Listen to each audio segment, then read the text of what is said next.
नमस्कार, मैं कृतिका हिंदू कॉलेज से मैं एमए की छात्रा हूँ। अभी फाइनल ईयर में हूँ और दिल्ली यूनिवर्सिटी में पढ़ रही हूँ फिलॉसफी ऑनर्स। मैं young India know thy self programme से जुड़ी हुई हूँ। इस प्रोग्राम की शुरुआत मेरे जीवन में तब हुई जब मैं फर्स्ट ईयर में थी कॉलेज के। मेरी एक दोस्त वंदना वो इस प्रोग्राम से जुड़ी हुई थी और वो इस प्रोग्राम से आई थी। उसका प्रोत्साहन किया गया हमारे कक्षा में, हमारी अध्यापिकाओं ने उसका प्रोत्साहन किया हमारे सामने बुला के। तो हमने उससे पूछा कि वो किस प्रोग्राम से जुड़ी हुई है। कुछ अलग था, वो गीता मंत्र अभ्यास के बारे में बातें कर रही थी, संस्कृत श्लोक पठन के बारे में बातें कर रही थी। तो हमने उससे पूछा कि ये क्या है, तो उसने हमें विस्तार से बताया कि young India know thy self एक प्रोग्राम है जो कि विवेकानंद केंद्र कन्याकुमारी दिल्ली ब्रांच करवाता है और वो इससे जुड़ी हुई है। इसके 3 फेज़ हैं। सबसे पहला था MCQ, जिसमें हमें विवेकानंद जी के बारे में और शिला स्मारक के बारे में और एकनाथ राणा जी के बारे में और काफ़ी सारे लीडर्स के बारे में जानना था और उससे रिलेटेड प्रश्नों के उत्तर देने थे।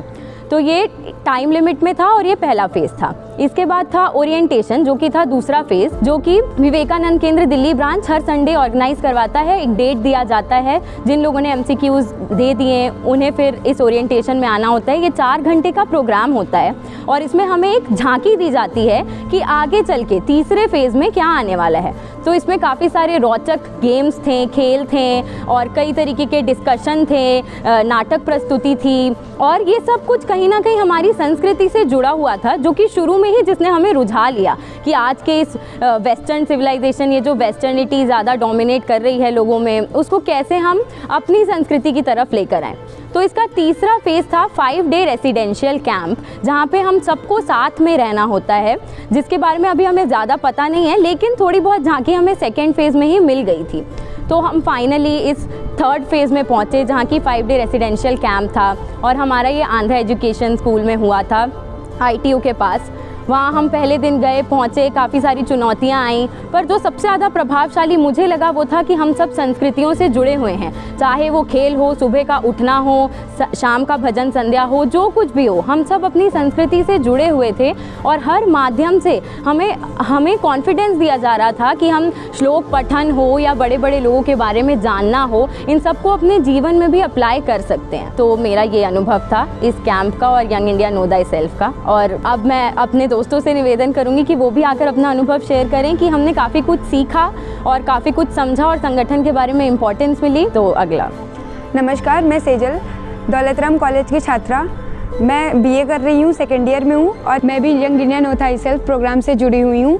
मैं भी पहला और दूसरा फेज़ पार करके 3rd फेज़ में आई थी, जो कि 5 डेज़ रेसिडेंशियल कैंप था। वहाँ पे हम सभी गए थे। पहला डे था, मैं अपना एक्सपीरियंस शेयर करना चाहूँगी। जब मैं पहले दिन गई थी, मुझे लग रहा था कि यहाँ पे जो लोग हैं वो एक दूसरे को जानते होंगे, एक दूसरे से मिले होंगे, तो मैं कैसे एडजस्ट करूँगी, कैसे लोग होंगे। लेकिन जब मैं पहले दिन पहुँची तो मुझे पता चला कि यहाँ पे कोई एक दूसरे को नहीं जानता था और सारे अननोन थे बिल्कुल कि ये क्या है, यहाँ पे क्या होगा, क्योंकि हमें कुछ बताया नहीं गया था इसका। तो फिर जब हमने आपस में बात की, हमें पता चला कि ऐसे ऐसे शेड्यूल होगा। काफ़ी चैलेंजेस थे हमारे सामने, लेकिन हमने उन चैलेंजेस को मिलकर पार किया। और ये यहाँ पे हमारा सब कहते थे हमें संगठित होकर काम करना है, संगठित होकर काम करना है। वो हमें बौद्धिक कक्ष में भी बताया जाता था। तो ना कि हमें ये सिर्फ बौद्धिक कक्ष में बताया जाता था, बल्कि हमें अप्लाई कैसे करना है वो भी हमें हमारी दिनचर्या में जोड़ा गया था। तो जब मैं पहले दिन गई थी, सब अपने कंबल रजाई में अलग अलग सो रहे होते थे, क्योंकि सब नए थे, अनजान थे एक दूसरे से। लेकिन फिर हमारा जब दूसरा दिन हुआ, सारे एक दूसरे से फैमिलियर हो गए थे और फिर ऐसा हो गया था सारे एक दूसरे के सामान भी यूज़ करने लग गए थे। जैसे कि मेरी चप्पल मैं बाहर उतार देती थी तो कोई भी पहन के चला जाता था, मुझे पता ही नहीं चलता था कि कहाँ है, लेकिन किसी को परवाह नहीं होती थी, क्योंकि हमें रहता था कि वो जहाँ भी होंगी वो हमारे पास आ जाएंगी शाम तक। और ऐसा होता था कि अगर किसी का सामान छूट जा रहा है तो हम कोई भी उठा के लेके चला जाता था। दूसरे वालों को टेंशन नहीं होती थी कि हमारा सामान चोरी हो गया या गायब हो गया, क्योंकि ऐसा होता था कि वो सामान अपने पास रखते थे और किसी को परवाह नहीं होती थी कि वो चोरी हो गया या फिर नहीं। संगठन में रह के हम बहुत कुछ कर सकते हैं। जैसे कि मैं अपने घर पे होती हूँ तो मैं 10 सूर्य नमस्कार भी नहीं कर पाती थी, लेकिन हमने संगठन में 108 नमस्कार किए और ये मेरे लिए बहुत बड़ी बात थी। इनफैक्ट हम सबके लिए बड़ी बात थी, क्योंकि संगठन में होके और सब इतने उल्लास, इतने हर्ष के साथ कर रहे थे कि सारे एक दूसरे को देख के सब में जोश आ रहा था कि हाँ कर लेंगे, हम हो जाएगा। और फिर ऐसे सब नारे लगा के 108 नमस्कार, सूर्य नमस्कार सबने पूरे किए। तो ये हमें संगठित में होना बहुत ही अच्छी तरीके से 5 डेज़ रेसिडेंशियल कैंप में सिखाया गया। मेरा एक्सपीरियंस बहुत ही अच्छा रहा। आगे का एक्सपीरियंस हम जानेंगे सृष्टि से। नमस्कार, मेरा नाम सृष्टि है और मैं दौलत राम कॉलेज से BA कर रही हूँ इकोनॉमिक्स प्लस मैथ्स में। जैसे कि आपको दोनों दीदियों ने बताया कैंप के बारे में, ओरिएंटेशन के बारे में, मैं उसी को आगे कंटिन्यू करना चाहूँगी। तो जैसे ये कैंप है तो इसमें हम सब भाई बहन मानते हैं एक दूसरे को। जैसे हमने स्कूल में प्लेज ली थी कि all Indians are my brother and sister, तो यहाँ पर हम वो चीज़ अप्लाई करते हैं। और कैंप में आने के बाद हमें एक प्रॉपर टाइम टेबल दिया गया था जिसमें हमें सुबह जल्दी उठना, योगा करना और हमारे अनसीन हीरोज़ के बारे में जानना, वो चीज़ें हमें बताई थी। और फिर हमने उन सब के बारे में चर्चा की थी और फिर उसको आगे जाके प्रेजेंट भी किया था, इससे हमारा कॉन्फिडेंस भी बढ़ा था। इस कैंप में आने के बाद हमने बहुत सारी चीज़ें सीखी हैं, जैसे हमें थैंकफुल रहना चाहिए हर चीज़ जो हमें मिल रही है। जो चीज़ हमें मिल रही है उसमें हमें संतुष्ट रहना चाहिए क्योंकि वो चीज़ हमारे लिए पर्याप्त होती है। और मैंने बहुत सारी चीज़ें सीखी हैं, इसमें से बहुत सारे लोगों से बहुत सारी चीज़ें सीखी हैं। जैसे हम अपना हर काम ऑर्गेनाइज वे में करना चाहिए, एक प्रॉपर तरीके से करना चाहिए, जो चीज़ हमने यहाँ पे अप्लाई भी की है। और टाइम टेबल जो हमें पहले मिला था तो हमें लग रहा था कि वो कंप्लीट नहीं हो पाएगा, पर यहाँ पर आके वो पूरा इम्प्लीमेंट भी हुआ है। तो हमें ये सीखने को मिलता है कि हम टाइम टेबल को अपने प्रॉपर तरीके से इम्प्लीमेंट भी कर सकते हैं। तो हम तीनों ही young India know thy self programme से जुड़े हुए थे और हम तीनों ही एक दूसरे के लिए अनजान थे, लेकिन कैंप में आते ही अब हम ऐसे हो गए हैं जैसे मानो एक ही परिवार की बहनें हों।